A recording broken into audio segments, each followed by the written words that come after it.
Bienvenidos a Discutamos México.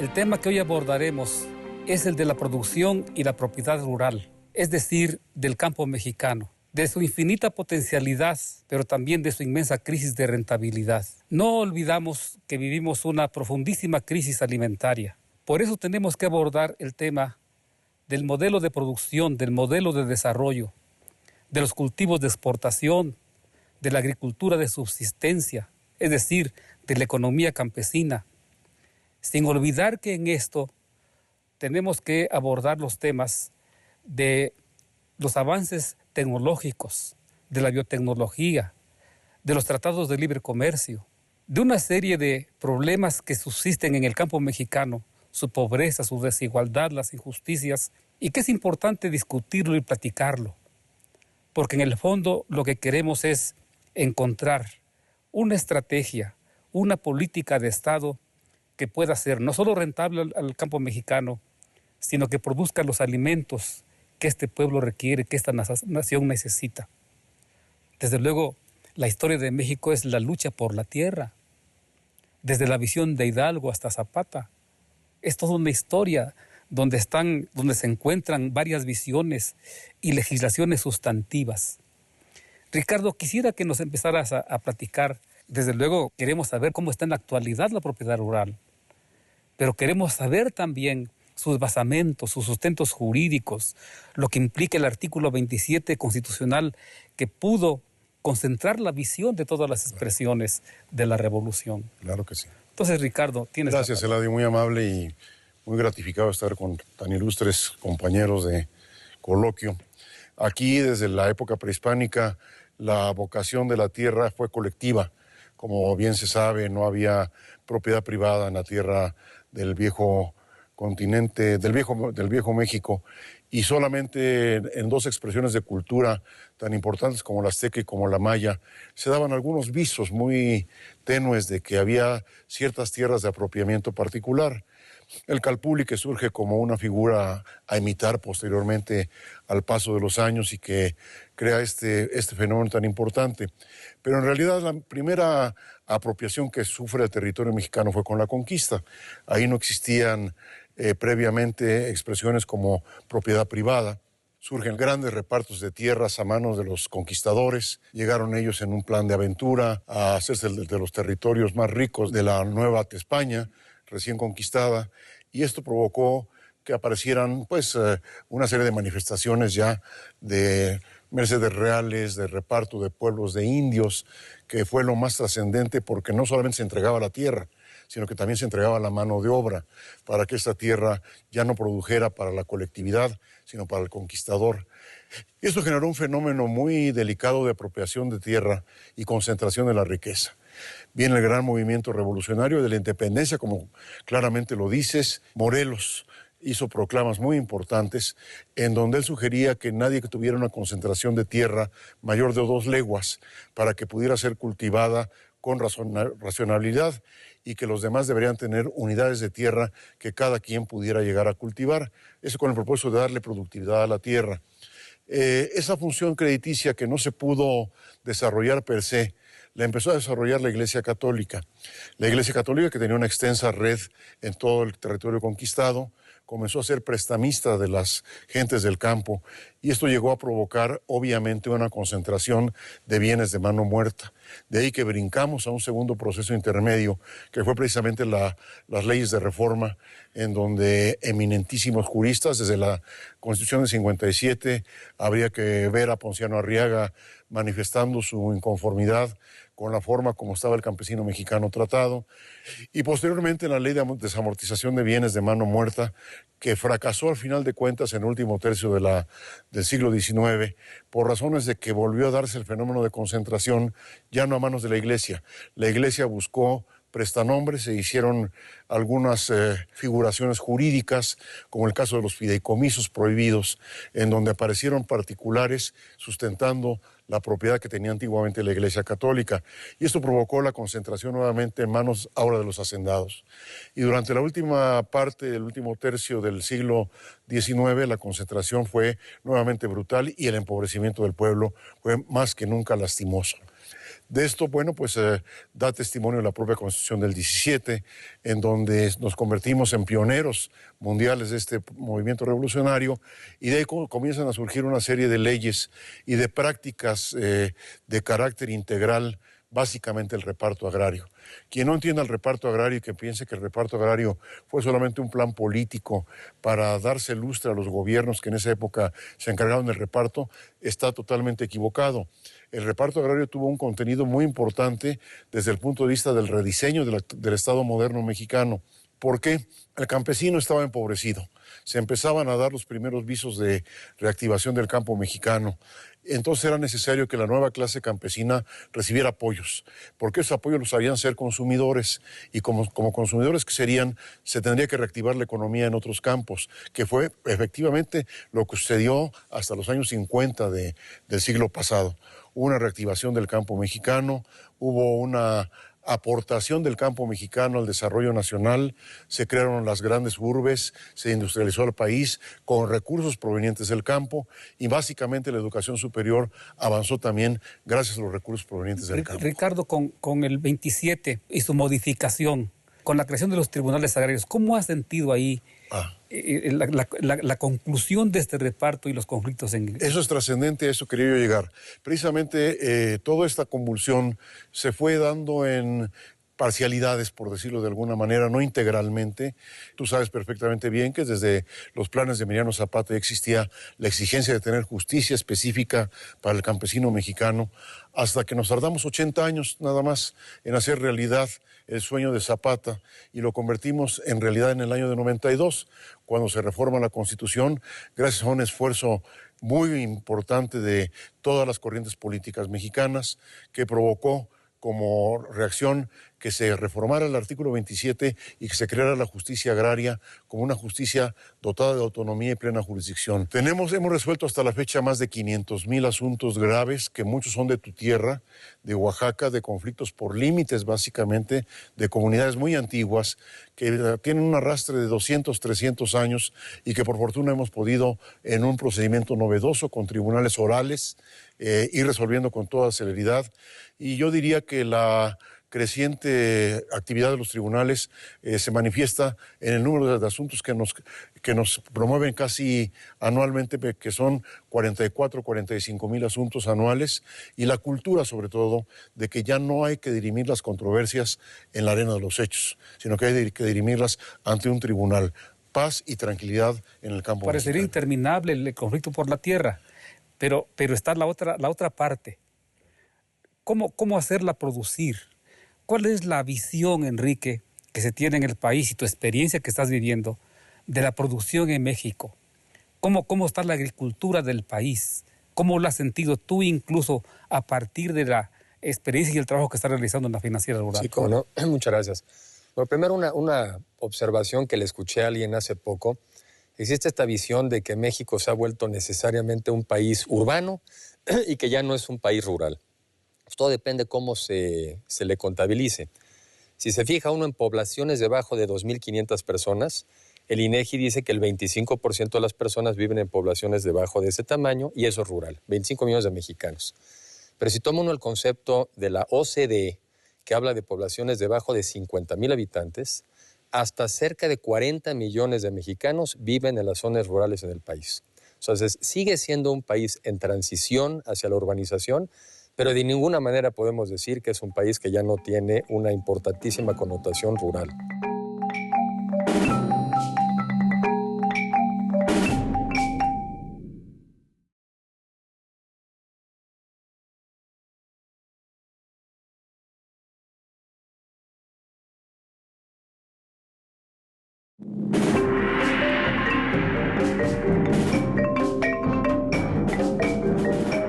Hasta cerca de 40 millones de mexicanos viven en las zonas rurales en el país.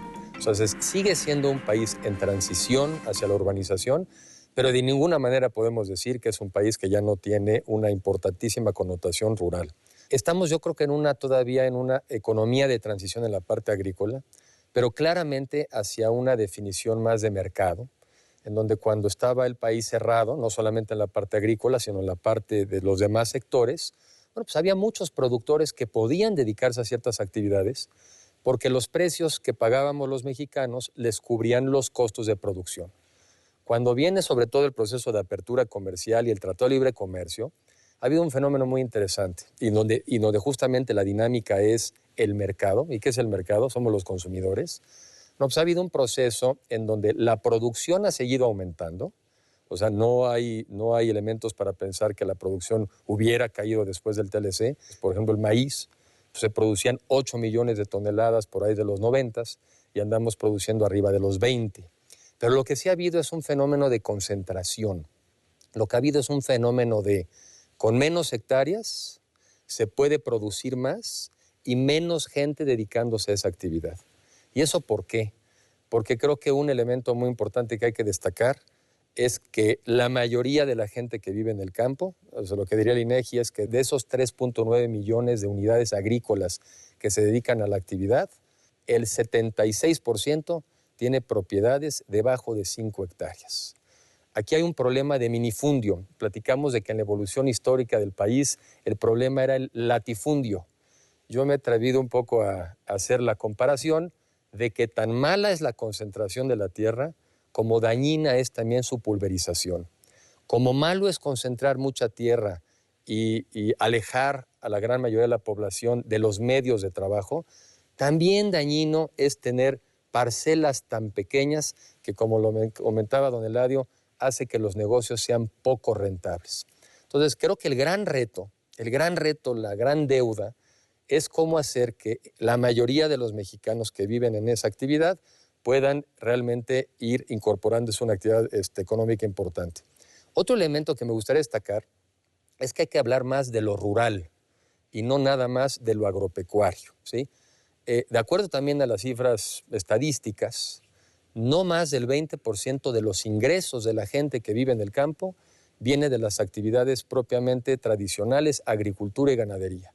El restante 80%, por ejemplo, el 50% de los ingresos de la gente que vive en el campo, viene ya de remuneraciones, viene de jornales, viene de trabajo, en otras actividades.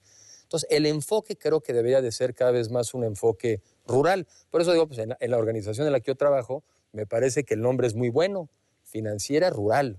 No es financiera agropecuaria, no es financiera pesquera, es rural, porque todas las actividades en el campo son las que se tienen que apoyar y financiar. Por ejemplo, puede uno decir, y en realidad es lo que pasa, alguien, para poner números, que luego eso ayuda, alguien que tiene, por ejemplo, 5 hectáreas, que es el promedio, y que produce en maíz, el promedio del país son 3 toneladas por hectárea, pues produce 15 toneladas. La utilidad de ese productor al final del año no anda arriba de los 5,000 pesos anuales. Qué barbaridad. ¿Sí?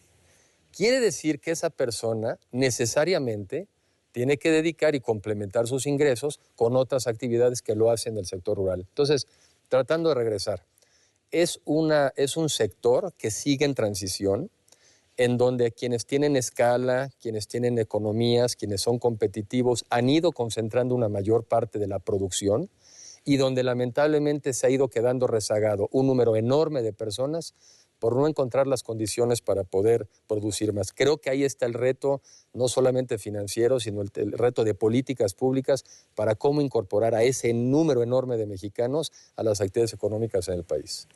Manlio, desde luego es apasionante la historia de México en el campo. Particularmente yo he puesto especial interés en el norte, de La Huerta, Calles, Obregón. Desde entonces se vislumbraba, desde los años 20, la modernización de la agricultura, porque estaban muy conscientes de su cercanía con los Estados Unidos y de cómo deberían hacer una agricultura para la exportación.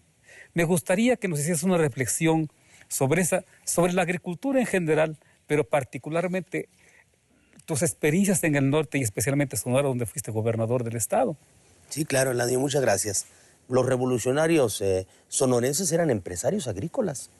Tenían una visión distinta de cómo acometer la productividad en el campo. Ellos mismos la desarrollaron en todos estos espacios, pero México es un mosaico tan distinto que no se atendió la otra parte del campo mexicano. Y ahí es donde valdría la pena que nosotros dispusiésemos lo necesario como para llevarlos también de la mano al respecto. A ver, las grandes instituciones que se proponían eso en el siglo XX, muchas de ellas desaparecieron o se transformaron. Surgen tribunales, que es quizá la parte moderna de cómo resolver el futuro del destino de la propiedad.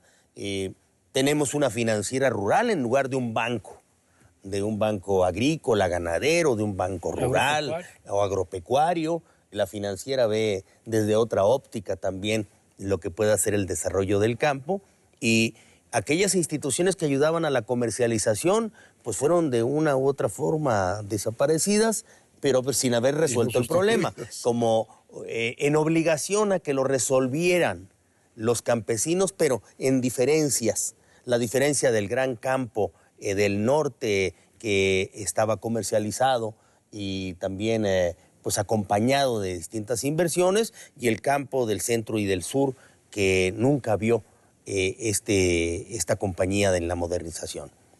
Hoy, ¿qué es lo que resta cuando uno ve los grandes presupuestos que se destinan a la Secretaría de Agricultura o al gobierno de la República o a los gobiernos estatales, pero que no logramos incorporar a todos aquellos campesinos de estas áreas de 5 hectáreas, en donde seguimos contando con minifundios desatendidos, y que, por cierto, tan desatendidos que desde hace muchas décadas no tenemos fertilizantes en este país? Los esfuerzos que ha llevado el senador Eladio Ramírez para hacer comprender a las autoridades la importancia de que tengamos el suficiente fertilizante hecho en México, cueste lo que cueste, y puesto a disposición para incrementar la producción. Sí, el Tratado de Libre Comercio dio un vuelco a la historia en este país, pero los principales rezagados y perdedores pues fueron esas áreas del campo mexicano, que no las acompañaron con los insumos necesarios como para que también ellos pudiesen ser quienes estuvieran dentro de los avances y los privilegios de una economía moderna enlazada en los tratados y corresponsabilidades entre países. Estamos inmersos en un gran reto. ¿Cuáles son nuestros déficits en producción de maíz, sobre todo de maíz amarillo? ¿Cuáles son nuestros déficits en soya en este país? ¿Cuáles son los déficits que tenemos en arroz, por decirlo de otra forma, que estamos importando del mundo? ¿Cuáles son los déficits que tenemos en trigo y en algunas otras áreas que son tan elementales en el futuro de México? Mira, Eladio, cuando nos proponen una reforma fiscal en México y miramos al tema del IVA en alimentos y medicinas, nos detenemos siempre a pensar qué es lo que sucede si nosotros llegásemos a agravar todavía con un IVA a todos los alimentos no procesados, o sea, la producción del campo. Todavía nos detenemos a hacer ese espacio en el camino porque no hemos resuelto lo elemental. Pensamos que debemos de dar el gran brinco cuando no hemos resuelto los temas con que venimos arrastrando desde hace tiempo.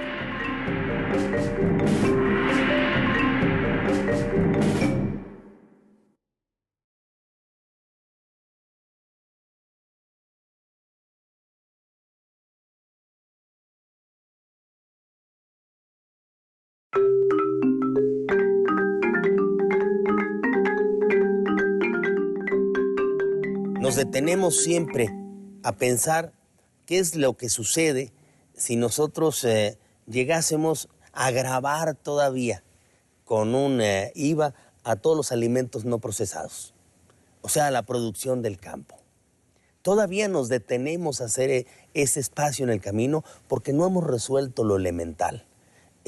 Pensamos que debemos de dar el gran brinco cuando no hemos resuelto los temas con que venimos arrastrando desde hace tiempo. Yo quedo en este principio para darle la voz a por supuesto, porque tenemos que hablar dentro de todo esto de producción, Manlio, sobre la gran crisis alimentaria que ha vivido el mundo, que no puede salir todavía de su crisis alimentaria, que puede que por momentos se silencie ese hecho, pero que las cifras que nos dan las Naciones Unidas son dramáticas. Sí, 1.200 millones de hambrientos en el mundo. Somos dependientes alimentariamente hablando.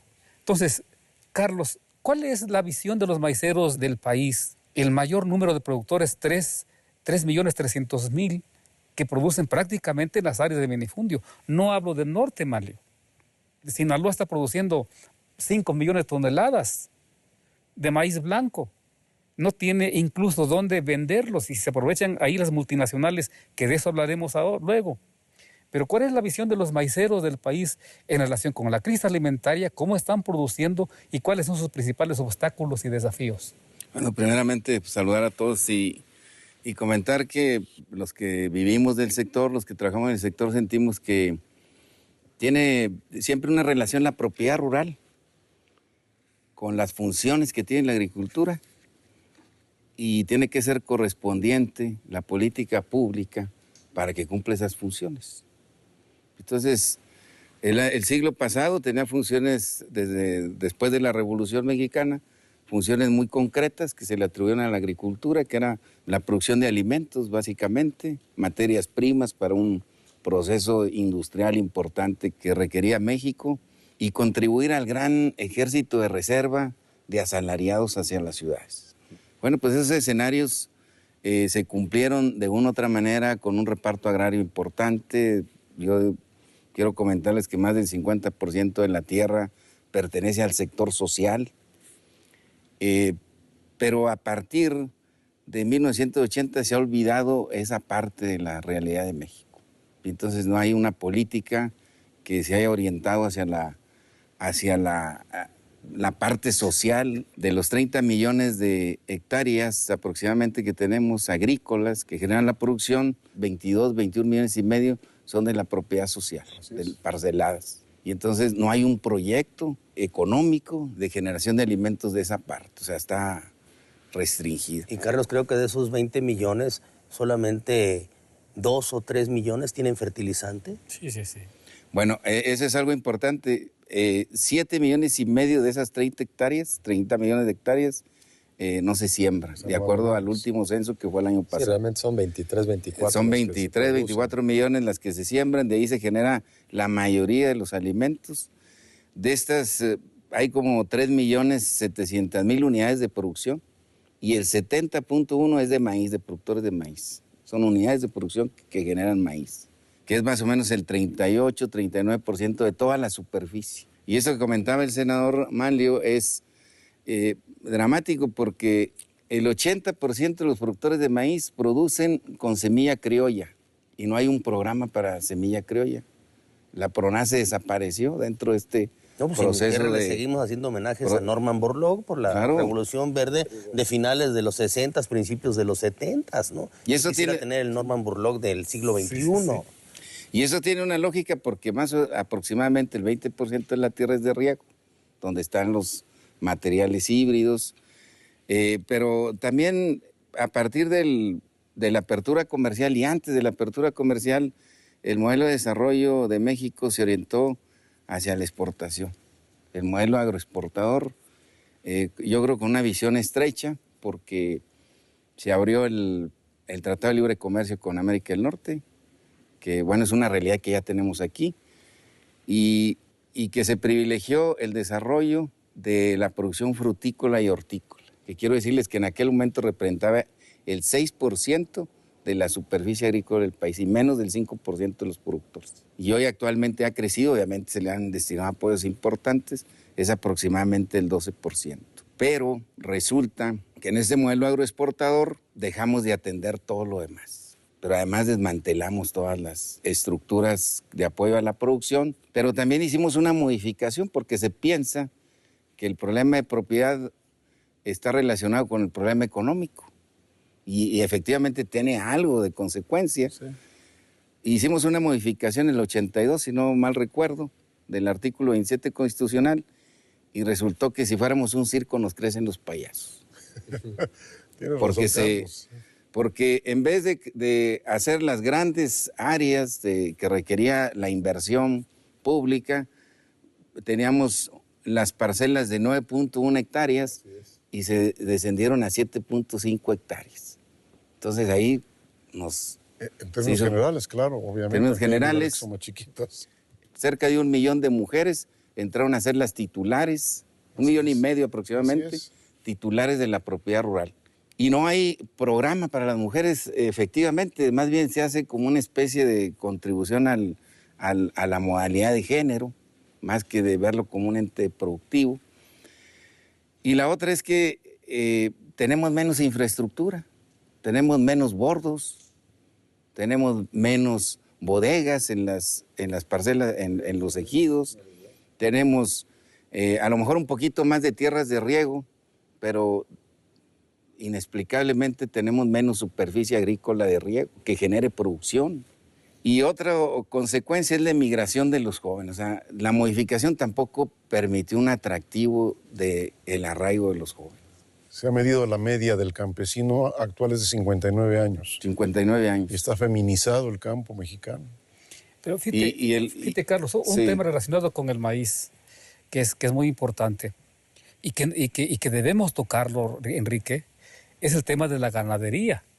La ganadería vive una profundísima crisis. Han quebrado los porcicultores. Los avicultores tienen problemas. Los pecuarios igualmente. Esa ley cool de Estados Unidos, ¿cómo ha afectado a los exportadores de becerros? ¿Por qué no nos hablas un poco del tema de la ganadería, Enrique? No? Hay mucho esta visión pues, de que todo en el campo pues, ha estado para mal, ¿no? El senador Manlio Fabio pues, comentó efectivamente déficits importantísimos en el arroz. O sea, importamos el 70% del arroz que consumimos. Por eso seguramente abren los cupos, porque pues, si queremos arroz y nada más producimos el 30%, pues hay de qué traerlo de algún lugar. Producimos nada más el 57% del trigo que producimos. Somos excedentarios, entiendo que el que se utiliza para pastas, y somos deficitarios del que se utiliza para pan, ¿no? Sí. En uno somos excedentarios. Pero, por ejemplo, de temas como maíz blanco, que son las tortillas de los mexicanos, somos excedentarios. No hay casi ningún país en el mundo que produzca maíz blanco, como creo que es Sudáfrica. Y a veces hasta lo hemos exportado, a veces por error. En el que somos deficitarios, y ahí me meto al tema pecuario, es en el maíz amarillo. O sea, el maíz amarillo, que es el que se utiliza en la ganadería, en la porcicultura y sobre todo en la avicultura, porque es el que le da el tono amarillo al pollo, ¿sí? Y a la gente le gusta comerse más un pollo con la piel amarilla que blanco. Ahí es donde somos claramente deficitarios y ha sido difícil hacer una reconversión. Un tema general, y regreso... ¿Tendríamos un 90% de déficit? Yo creo que ahí sí tenemos un 90%, y ha habido esfuerzos, hay que seguirlos haciendo. Yo soy un convencido pues, de que si a veces tenemos excedentes de blanco y hay que dar dando hasta apoyos para mover el blanco del norte a Yucatán, pues qué tal si mejor hacemos apoyos para reconvertir. Pero un tema que quisiera también señalar es que no todos los problemas del campo van a encontrar solución en el campo, ¿sí? En el mundo, gracias precisamente a la mejora tecnológica, gracias a los aumentos tremendos en rentabilidad y en productividad, cada vez menos gente necesita dedicarse a la producción del campo para producir más. Eso es una tendencia, no una señal de fracaso. Donde está el fracaso es que no hemos generado las actividades económicas alternativas de cómo darle salida a la gente del campo, ¿sí? O sea, el tema no es cómo le hacemos para que más gente se dedique a producir lo mismo. El tema donde ha habido el gran déficit es cómo le hacemos para que esa gente que no requiere estar ahí se dedique a otras actividades.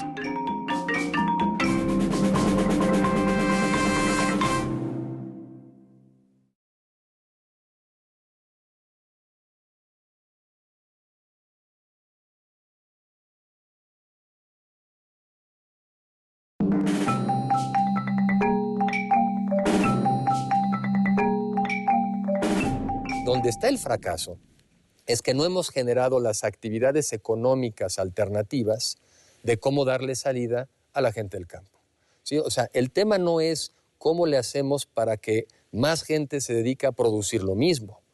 El tema donde ha habido el gran déficit es cómo le hacemos para que esa gente que no requiere estar ahí se dedique a otras actividades. Yo a veces hago un poco la burla. ¿A qué se dedica un ejidatario sueco?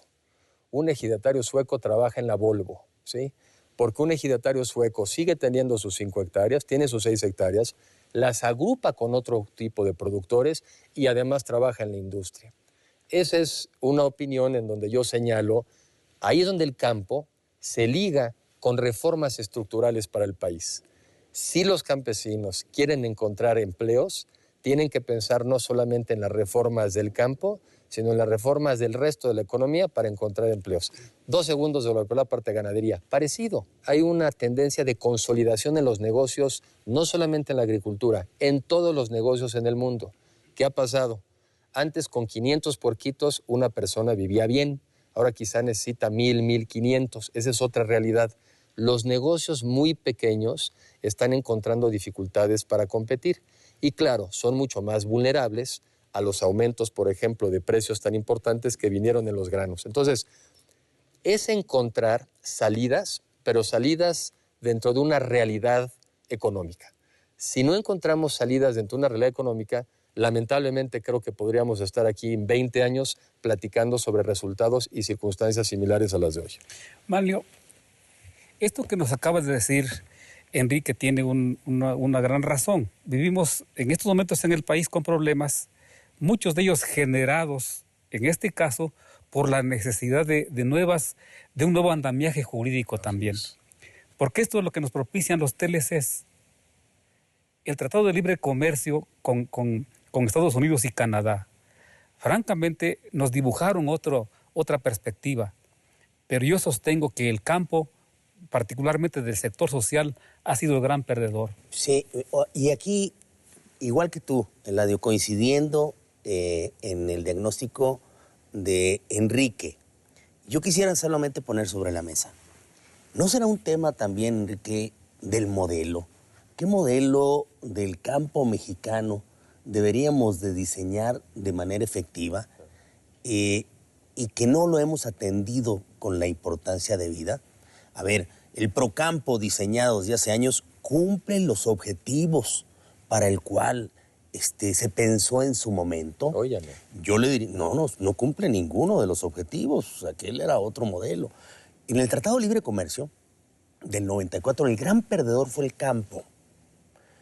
Y en todos estos años, en lugar de ser subsidiarios con el campo por lo que perdió, hemos estado insistiendo en cambiar el Tratado de Libre Comercio en el apartado del campo. Pero como hay otras áreas que son las ganadoras, entonces dicen, no le muevan al campo. Pero tampoco hacemos el esfuerzo para que los que están ganando en este Tratado de Libre Comercio compensen en buena parte lo que se está perdiendo en el campo mexicano. Por eso hablo de un modelo de que tendría que ser revisado. Si no se quiere cambiar el Tratado de Libre Comercio en el apartado del campo porque nos meten muchos problemas, seamos subsidiarios entonces del campo mexicano para que vayamos en una ruta correcta. Y la ruta correcta es tener suficiencia alimentaria. Así es. Y ya es el momento, Eladio. Tú has participado mucho en esta temática que hemos alentado nosotros como tribunales en forma poco usual. Un tribunal no se mete a hacer normas jurídicas, pero tratándose de un derecho social como el que se maneja en el tema justicia agraria, teníamos que dar algunos toques y recordarás que se formó un capítulo nuevo procesal para hacer más dinámica la justicia agraria, que de por sí no hay rezago, no tenemos rezago, pero podríamos ser más eficaces. Pero necesitamos también entrar a otro capítulo que, como dice Manlio y como dice Enrique, son básicos, es decir, el rediseño. En la realidad, ¿qué nos encontramos? La reforma del 92 fue precisamente una reforma para provocar la posibilidad de proyectos productivos mixtos con la participación del sector privado, la participación del Estado. Al campesino y lo dejamos al final sueco. Y al final de cuentas, ¿qué ha pasado? Solamente el 2% de las tierras ejidales se han reconvertido a pleno dominio. ¿Y para qué? Para hacer complejos turísticos y para hacer fraccionamientos en las zonas urbanas. ¿Cuál industria tiene una inversión mixta? Tal vez me van ustedes a decir los aguacateros de Michoacán, que tienen alguna alguna cuestión por ahí. Y en el norte, como Manlio lo sabe perfectamente bien, Sonora, que es un territorio tan extenso y tan importante, bueno, ahí sí hay una disimulación de la realidad jurídica, porque se nos olvidó algo muy importante.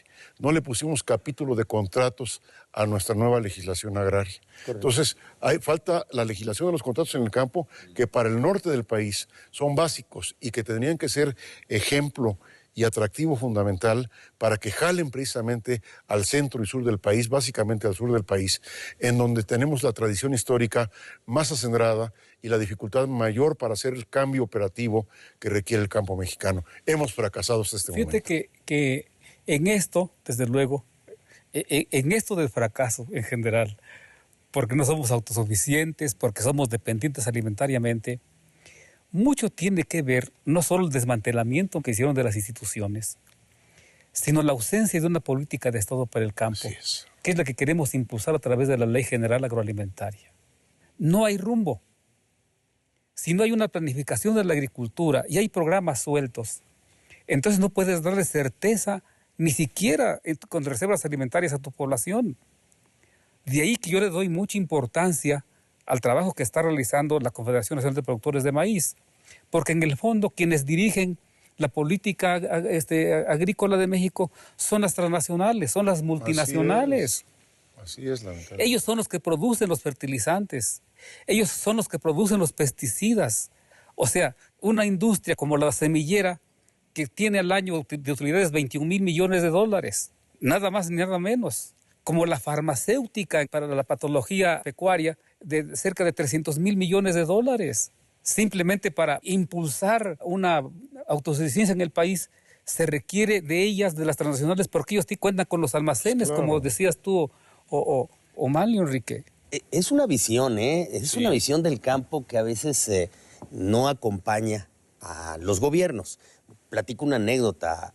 En el presupuesto para el año 2010, luchamos porque se asignaran cerca de 900 a 1,000 millones de pesos para producir fertilizantes en México. Bueno, quiero decirte, Eladio, que hace apenas 5 días, preguntándole yo a la gente interesada si había este tipo de apoyos, me dijeron que ya los habían utilizado.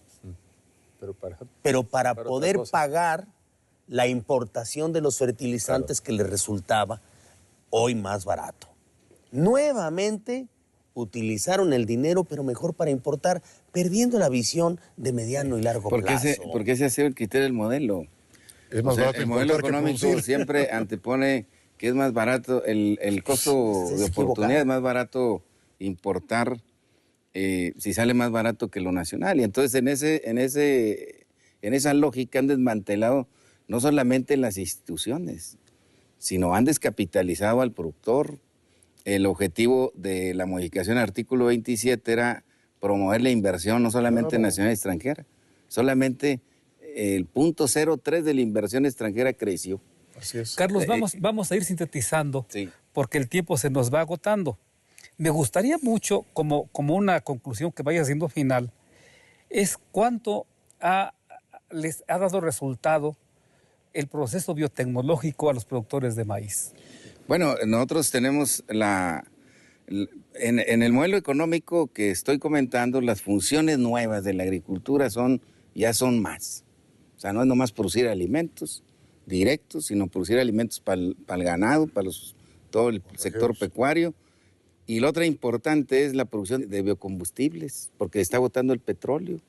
Y la otra es la conservación de las reservas ecológicas y de toda la diversidad que contribuye a disminuir el cambio climático. Entonces son nuevas atribuciones, necesitamos una nueva visión de política pública. Y un nuevo programa. Y un nuevo programa. Digo, programa de televisión. Sí.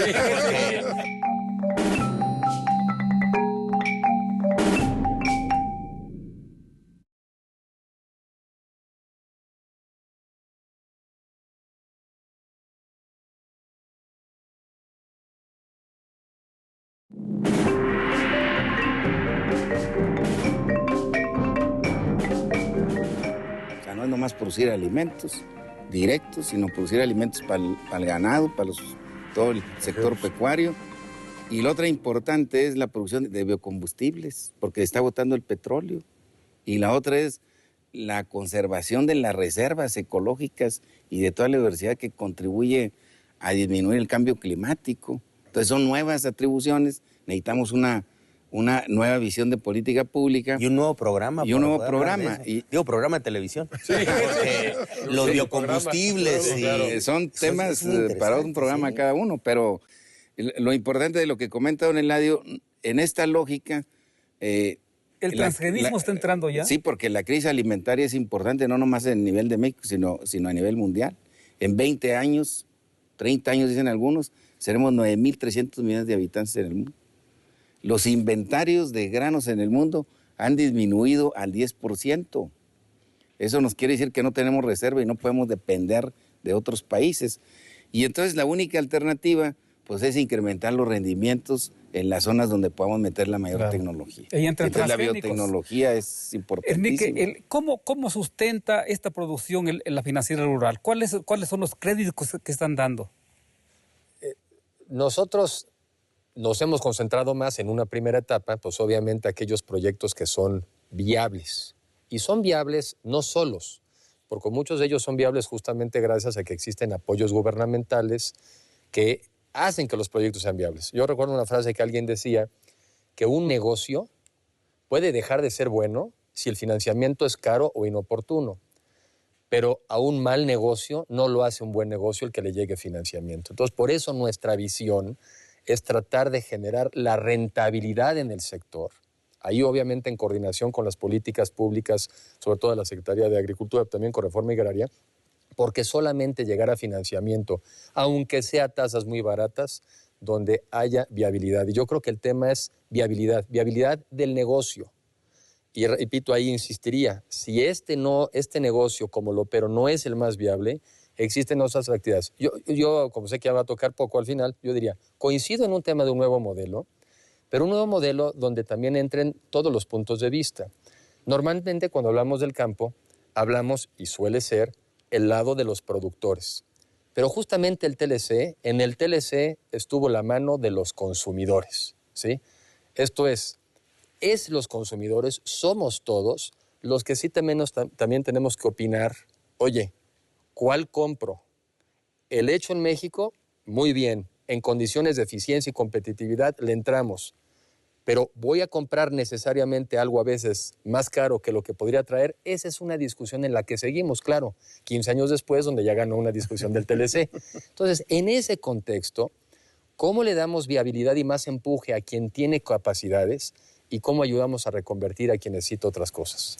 Ricardo. Mira, Eladio, por cuestiones sociológicas y por cuestiones sociales, como dijo Manlio hace un momento, pasamos de una economía de exportación en los años 50 del siglo pasado a una economía de autoconsumo en los años 70, 80, a una economía de dependencia.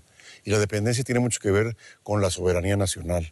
Yo por eso he insistido mucho en que el tema del campo es un tema que se trata en casi todos los países del mundo, y principalmente en la Comunidad Europea, como un tema de seguridad nacional por varios motivos. Primero, la seguridad alimentaria, que es un tema básico. Segundo, la seguridad territorial. Y luego, tercero, otra serie de factores endógenos que en nuestro país lamentablemente han venido permeando y que ponen en riesgo el equilibrio y la estabilidad en el campo mexicano. Ahora, ¿hacia dónde vamos nosotros, los tribunales agrarios? Hacia dos puntos que a ti te interesan mucho. Uno, el desarrollo sostenible. O sea, suficiencia alimentaria. Que la tierra no se quede sin producir. Es ilógico que hayamos dejado omisa la ley de sanción cuando el productor no la produce. No tiene ya sanción alguna. Deberíamos volver al viejo esquema de que los 2 años de abandono producen el retiro de la ley y no estaríamos en el fenómeno que actualmente tenemos de 7 millones de hectáreas improductivas. Y luego la otra segunda cuestión, el cambio climático que nos obliga a tener que contemplar al campo desde el punto de vista de justicia como un problema precisamente de campo agroindustrial y el fenómeno, lógicamente, de preservación del medio ambiente. Manlio, quisiera que nos dieras tu visión del modelo de desarrollo para el campo. Está en una encrucijada. O se hunde o lo reactivamos. Uno es el discurso gubernamental y otro, desafortunadamente, es el discurso de la realidad. ¿Qué le espera al campo del futuro? Sí. ¿Cuáles serían las políticas o la política de Estado para el campo? De no hacer nada, lo que le espera es el desastre, completamente. Pero yo me apoyaría en la necesidad, sí, de tener una óptica, Enrique, no nada más de los productores, sino también de los consumidores. Pero a estas dos ópticas distintas las debería de acompañar también la visión del Estado mexicano. Lo que nos ha faltado en los últimos años es planeación estratégica. ¿Qué queremos para México en materia del campo y en materia alimentaria?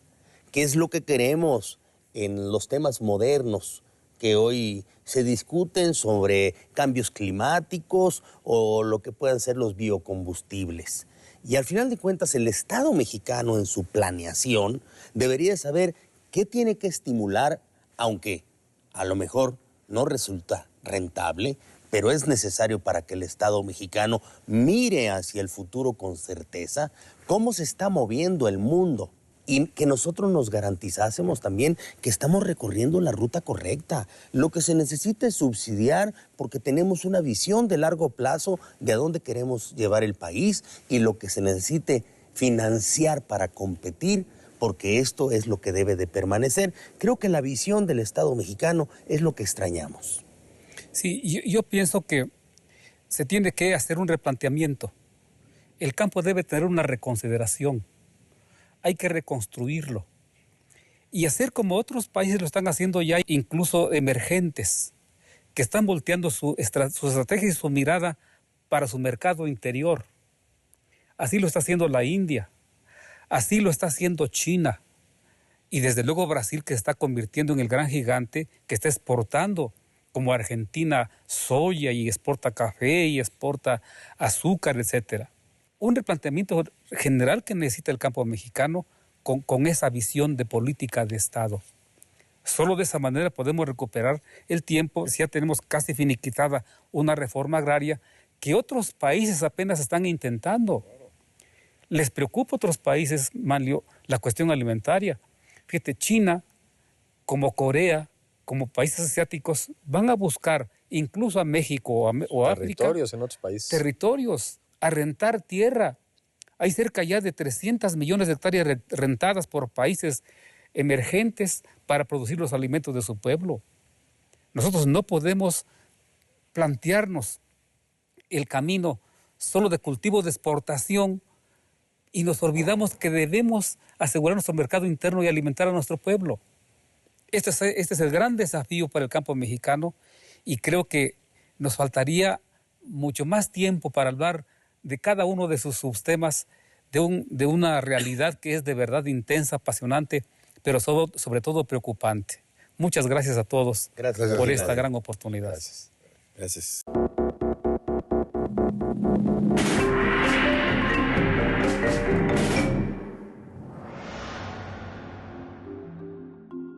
Tal parecería que el ensayo tiene como referencia la cultura y la crónica tiene como referencia el acontecimiento que se ha vivido de manera presencial. También puede ser el ensayo un instrumento de batalla, un espacio polémico de pugna moral, política, ideológica. Hoy en día el canon mexicano pasa por Villaurrutia, Owen, Gorostiza, Novo, Cuesta. Sería inconcebible no ponerlos en el centro del canon.